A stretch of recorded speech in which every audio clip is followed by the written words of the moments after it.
અંગ્રેજી શબ્દો set 7. Accept સ્વીકારવું. She accepted the invitation. તેણે આમંત્રણ સ્વીકાર્યું. અરેન્જ ગોઠવવું. They arranged a seminar for students. તેમણે વિદ્યાર્થીઓ માટે સેમિનાર ગોઠવ્યો.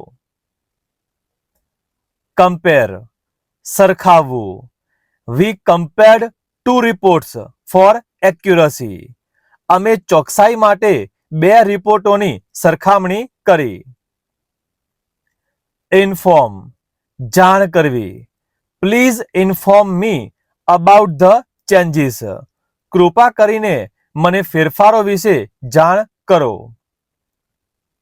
મેનેજ સંચાલન કરવું. He managed the office well. તેણે ઓફિસનું સારું સંચાલન કર્યું.